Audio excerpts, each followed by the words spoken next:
Okay,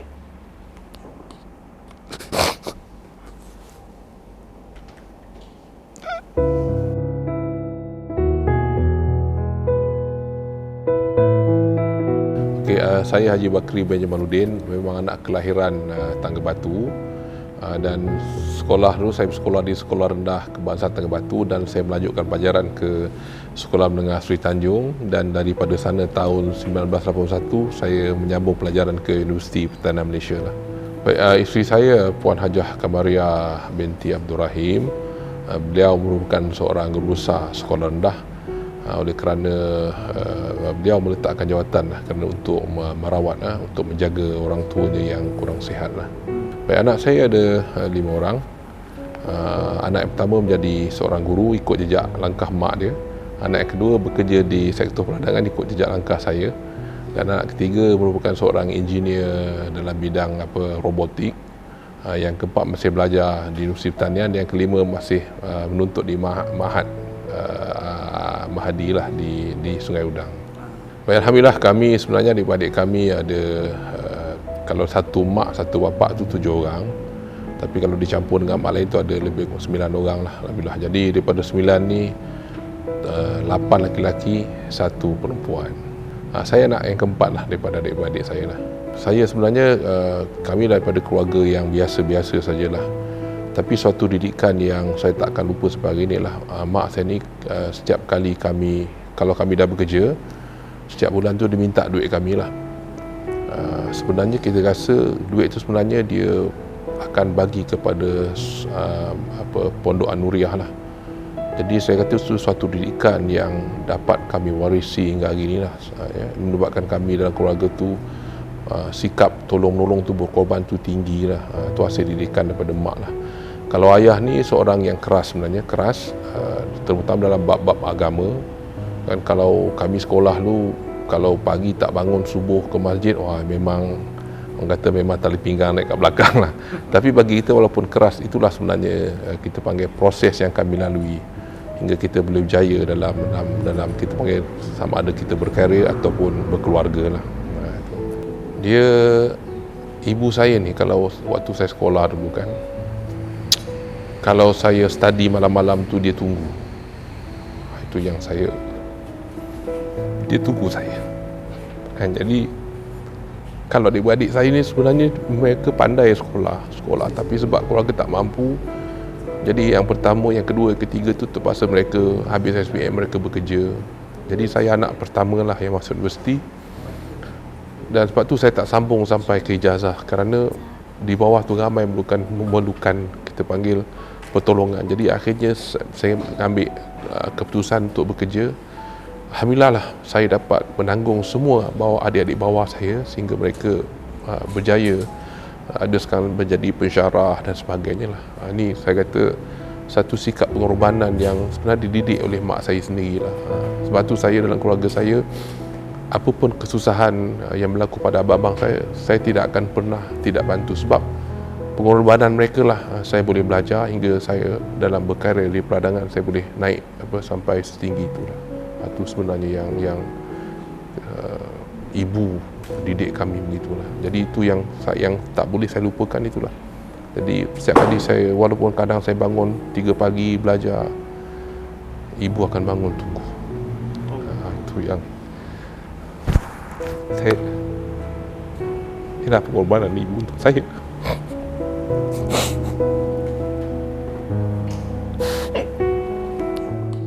Itulah saya ni dengan ibu saya ni, arwah ibu lah. Apa saja permintaan dia saya tak pernah saya kecewakan lah. Hatta kalau saya dapat bonus pun beliau tanya, kau dapat bonus berapa bulan? Kalau saya kata 2 bulan, boleh bagi mas bulan, saya bagi. Tapi di akhir hujung hayatnya baru kami tahu bahawa wang-wang yang saya beri ke dia itu sebenarnya dia infakkan kepada sekolah An-Nuriyah lah. Baik, sebenarnya satu benda besar yang saya belajar habis sebablah pengorbanan, perhatian. Sebab saya belajar, macam saya kata, saya belajar ambil SPM, belajar sampai tengah malam kan, dia tunggu kan, dia bangun. Itu ibu saya lah. Dan dalam hidup dia saya lihat saya rasa dia tahajud dia tak pernah tinggal. kan bacaan Quran dia pun saya rasa dia tak pernah tinggal. Itu almarhum ibu saya lah. Dan selalunya kalau bulan puasa tu kami lihat biasanya dia akan bangun, siapkan sahur dan dia akan baca Quran, dan dekat sahur baru dibangunkan kami. Itu yang saya ingatlah pengumuman. Jadi itulah sebenarnya yang menjadi satu inspirasi dan beri kekuatan kepada saya, sama ada saya membentuk keluarga saya ataupun dalam pekerjaan saya. Mudah-mudahan kekuatan ini dapat membantu saya bila masyarakat di Kelebang beri mandat kepada saya lah. Jadi bagi saya, pertamalah kita berpengorbanan, yang kedua kasih sayang. Jadi kalau ibu ni kasih sayang dia tak kuat, tak mungkin dia boleh bangun malam tunggu saya belajar. Kadang-kadang saya belajar tu kaki ni rendam dalam besin supaya jangan mengantuk. Jadi itulah kita panggil kuatnya seorang ibu. Jadi sebenarnya ibu saya ni, kalau daripada menurut cerita dia dulu, sepatutnya dia habis darjah 6 dulu, dia jadi cikgu. Tapi arwah datuk tak bagi. Arwah datuk saya ni kita panggil antara ulama' yang terkenal lah di sini. Kalau kata Khatib Said tu orang tahulah. Jadi semua orang dulu kan dia tak galak nak. Itulah. Jadi ibu saya ni walaupun tu, tapi saya ingat dalam keluarga saya pengaruh dia lebih besar sebenarnya kepada kehidupan kami lah. Sebab ibu, walaupun ibu rumah tangga, tapi dia bukan, saya ingat dia orang bijak yang punya kepintaran dalam menguruskan anak-anak dia lah. Baik, tapi kalau zaman kecil-kecil saya tahu Kelebang ni dia punya pantai yang cantik kan? Kemudian kita daripada pantai kita dapat lihat Pulau Upih. Dan setelah saya kita panggil keluar luar negara beberapa belas tahun, balik lihat pantai itu dah tak ada lagi, dah dilakukan kita panggil reclamation dan sebagainya lah. Cuma kalau saya lihat pada setahun dua ni, sepanjang saya berada di Melaka ni, saya lihat antara benda yang agak kritikal banjir lah. Dia tidak berlaku di banjir di muara sungai, tapi dia berlaku di hulu sungai. Jadi hari ini Melaka bila hujan lebat je pasti akan kawasan-kawasan seperti Taman Rambai Jaya Utama dan beberapa lagi yang termasuk Landung Kelebang tu akan mengalami banjir kilat lah. Jadi insya-Allah mana ini saya rasa kalau di Bimadat kita akan cuba buat kajian kan, apa punca masalah, bagaimana penyelesaiannya. Dan saya tak boleh nak kata selesai, kita tahu kita perlukan pada pengkajian. Yang kedua, saya juga dah bersiar-siar di sekitar yang One Malaysia punya dataran sebagainya. Sebenarnya dia ada potensi untuk dimajukan sebagai pusat pelancongan. Contoh kalau kita boleh buat, kita panggil World Kite Festival dan sebagainya, dan kita boleh beri peluang keutamaan kepada anak-anak Kelebang sendiri untuk melakukan kegiatan ekonomi kalau sektor pelancongan tu boleh kita naikkan lah. Kita harus ingat di Kelebang ni dah semi-urban dan dia bukan macam masyarakat berada di Jasin atau di Bajik Tanah. Mungkin cara kita panggil sosial dia, interaksi dengan masyarakat tu agak berbeza kalau kita lihat seperti di Bajik Tanah dan Jasin lah. Dan saya rasa untuk anak muda gini sebenarnya kita perlu menggalakkan mereka untuk terlibat dalam kita panggil industri digital dan sebagainya lah. Kerana dia sesuai dengan anak muda gini, dia berbeza dengan saya dulu. Saya dulu kena pegang cangkul dan parang, tapi anak muda tidak hari ni. Kalau kita dulu main bola, kita main bola sungguh sampai begak-begak kaki. Tapi anak hari ni dia main bola dalam gadget. Jadi kita perlu bangunkan suatu kita panggil perekonomian yang berdasarkan kepada digital. Baik, cuma dalam tempoh berkempen ni saya dapati bahawa antara satu kekurangan yang besar di Kelebang adalah telefon line. Sebab tu kalau kita bersiaran di sana agak terganggu. Jadi mungkin insya-Allah lah ini satu benda yang saya rasa perlu kita beri perhatian supaya kita mempertingkatkan lagi kita punya capaian internet tu, supaya anak-anak muda ni boleh, kalau dia nak terlibat dalam digital marketing dan sebagainya, mereka boleh base dekat Kelebang kan, kerana kita panggil kita dah upgradekan rangkaian-rangkaian. Saya rasa ramai orang yang datang ke Kelebang buat coverage, dia akan menghadapi masalah yang sama, poor coverage of telephone line. Baik, kalau bagi saya di Kelebang tu figure yang sangat saya suka sebenarnya lah mantan kita panggil Adu Sekodang sebenarnya, tapi beliau lah YB Yaakob Amin lah. Saya suka perwatakan dia mesra rakyat ya. Dan alhamdulillah pagi tadi saya dapat jumpa dia di masjid kan, dia langsung tak menunjukkan rasa dia tahu saya PAS, tapi tak ada menunjukkan kontra dan dia nasihat saya turun tangga baik-baik, jangan jatuh kan. Saya sukalah, dan sebenarnya saya dah jumpa dia dalam banyak majlis pertemuan, kerana kita kan UMNO kita tidak bermusuh. Dalam pertemuan dia buat di peringkat kampung, saya banyak kali bertemu dia.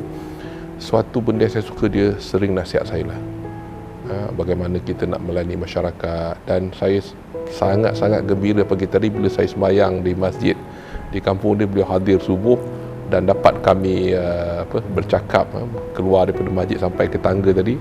Dia banyaklah dia bercakap dengan saya lah. Itu walaupun berbeza parti, tapi dia antara orang sangat-sangat saya hormati lah. Baik, saya menyerulah kepada seluruh pengundi-pengundi yang berada di DUN Kelebang, marilah kita bersama-sama turun mengundi pada 20 hari bulan November 2021. Kalau anda tidak turun mengundi, anda jangan menyesal. Kuasa politik akan jatuh ke tangan orang lain. Kita tahu hari ini rakyat Melaka resah kerana berlakunya pilihan raya negeri Melaka inilah disebabkan oleh berlakunya perebutan kuasa, ketidakadilan, rakus dengan projek, lompat parti dan sebagainya lah.